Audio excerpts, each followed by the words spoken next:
இந்த நிகழ்ச்சி எனக்கு ஒரு மிகுந்த மகிழ்ச்சியை தருகிறது. இதை நான் ஒரு கூட்டமாக கருதவில்லை. இங்கே குடும்பங்கள் கூடியிருக்கிறோம் என்பதாகத்தான் எனக்கு தோன்றுகிறது.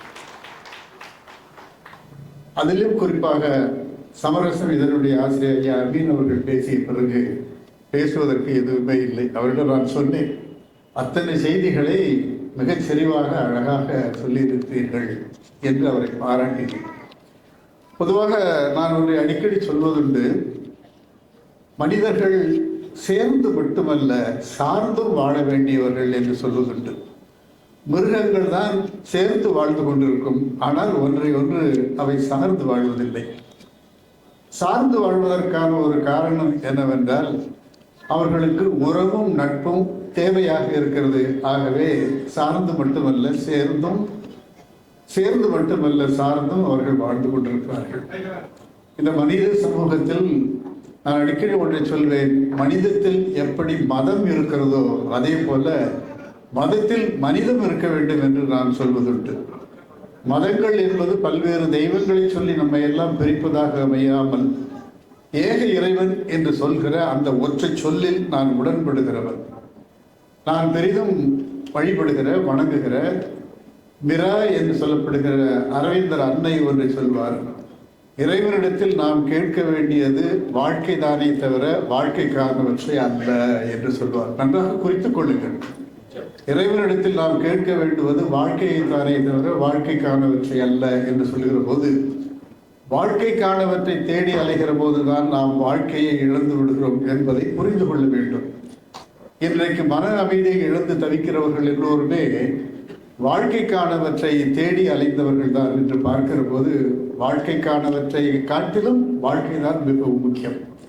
இஸ்லாத்தை பொறுத்தவரை எனக்கு மிகவும் ஈர்ப்பான ஒரு விஷயம் என்னவென்றால், அருமை சகோதரர் ரெஹலா அவர்கள் வருகிற போதெல்லாம் நான் சொல்வேன், இதை ஒரு மதம் என்று சொல்வதை காட்டிலும் நீங்கள் மார்க்கம் என்று சொல்வதைத்தான் விரும்புகிறீர்கள் என்பது மட்டுமல்ல, நாங்களும் அப்படித்தான் கருதி கொண்டிருக்கிறோம்.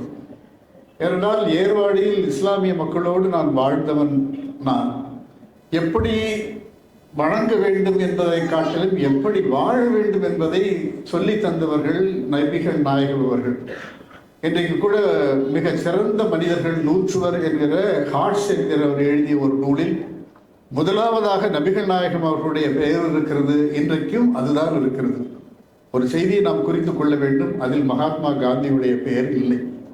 அந்த நூற்றுவரில் மகாத்மா காந்தியுடைய பெயர் இல்லை. ஆனால் ஒரு பட்டியல் தந்திருக்கிறார்கள். பின்னாளில் அந்த பட்டியலில் இவர்களை சேர்த்துக் கொள்ளலாம் என்கிற பரிந்துரையோடு நிறைவு செய்திருக்கிறார்கள். ஆனால் அன்றைக்கும் இன்றைக்கும் என்றைக்கும் நபிகள் நாயகம் அவர்களுடைய பெயர் அதில் இருக்கிறது என்றால் உலகத்திலேயே மிகச் சிறந்த மனிதராக அவர் வாழ்ந்திருக்கிறார் என்பதுதான். நான் பல்வேறு நிகழ்ச்சிகளில் கலந்து கொள்கிற போது, அதுவும் குறிப்பாக இஸ்லாமிய நிகழ்ச்சிகளில் கலந்து கொள்கிற போது, நானும் கூட பாதி இஸ்லாம் தான் என்று பெருமையாக சொல்லிக் கொள்வேன். ஆனால் அந்த நிகழ்ச்சியில் கலந்து கொள்கிற என்னுடைய இஸ்லாமிய நண்பர்கள், இல்லை இல்லை நீ முழுக்க முழுக்க இஸ்லாமியன் தான் என்று என்னை பாராட்டுவார்கள்.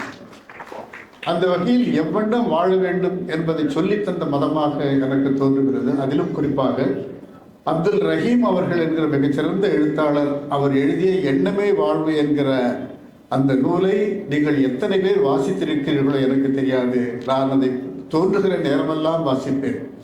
நம்முடைய வாழ்க்கை என்பது எண்ணம்தான் என்பதை அவர் மிக அழகாக சொல்வார். ஆகவே அந்த மிகச் சிறந்த வாழ்க்கையை மக்களுக்கு சொல்லி தந்தவர்கள் அவர்கள் என்கிற முறையில் இஸ்லாமியர்களுடைய எல்லா பழக்க வழக்கங்களும் நம் நலம் சார்ந்ததாக இருக்கிறது என்பதை நான் மறுக்கவே மாட்டேன். மிகச் சிறந்த மதமாக மட்டுமல்ல, எப்படி வாழ வேண்டும் என்பதையும் சொல்லி தந்தவர்கள், எப்படி பழக வேண்டும் என்பதை, எப்படி இருக்க வேண்டும். அது ஐயா அவர்கள் பேசுகிற போது அந்த ஹராம் என்றால் என்ன, ஹலால் என்றால் என்ன என்பதை சொன்னார்கள்.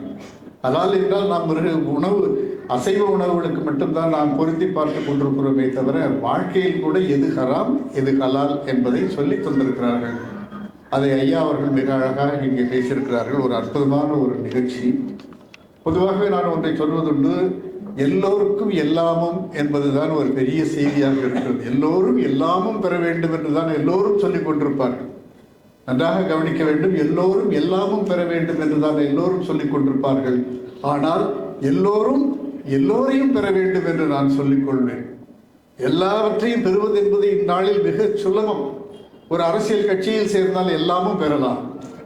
அல்லது இந்த ஊரில் ஒரு பெரிய தாதாவாக இருந்தாலும் எல்லாம் பெறலாம். ஆனால் எல்லோரையும் பெறுவதுதான் உண்மையான ஒரு செய்தியாக இருக்க முடியும். அந்த வகையில் பார்க்கிற போது இஸ்லாமியர்களிடத்தில் நான் கற்றுக்கொண்டது மிகச்சிறந்த வாழ்வியல் கருத்துக்களை மட்டுமல்ல, எப்படி மனிதர்கள் எல்லோருக்கும் கிடைக்க வேண்டும் என்ற செய்தி அவர்களுடன் தான் கற்றுக்கொள்ள வேண்டும். ஒரு செய்தியை நான் புல்லரிப்பாக இருக்கிறது. பொதுவாக தொழுகை நடத்துகிற போது அந்த நாட்டினுடைய மன்னர் தாமதமாக சென்றால் முன்னால் தொழுகை நடத்தி கொண்டிருக்கிற ஒரு சாதாரண மனிதருடைய, ஒரு ஏழை தொழிலாளியுடைய பாதங்களுக்கு இவர் தலையை வைத்துத்தான் அங்கு தொழுகை நடத்த முடியும்.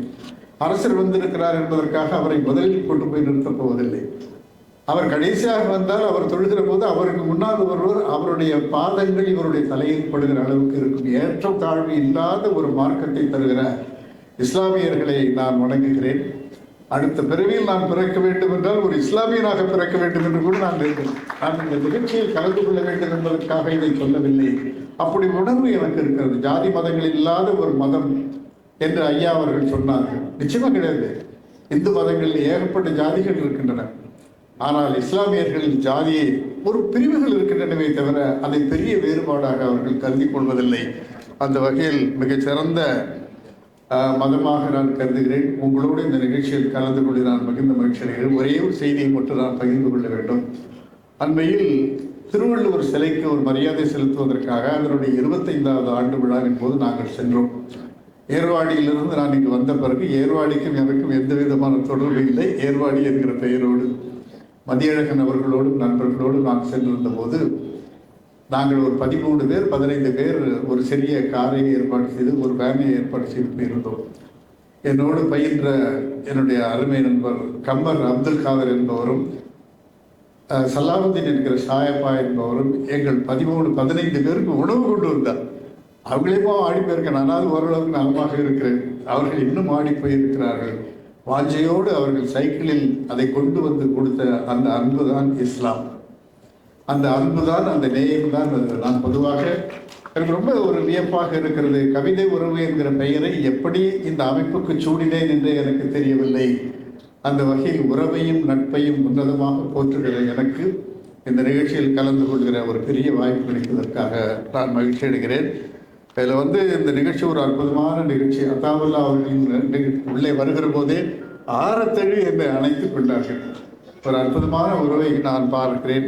அதே போல இந்த நிகழ்ச்சியில் கலந்து கொள்கிற ரஹீலா அம்மா ஒரு சகோதரி, அவருடைய முகத்தை நான் பார்த்ததே இல்லை. இங்கே மேலே மேடையில் நீங்களும் பார்த்ததில்லை. மேடையில் இருக்கிற அன்பிற்குரிய ஐயா சதகத்துல்லா அவர்கள் கேட்டார்கள், இங்கே யார் என்று கேட்டபோது நானே பார்த்ததில்லை என்று சொன்னேன்.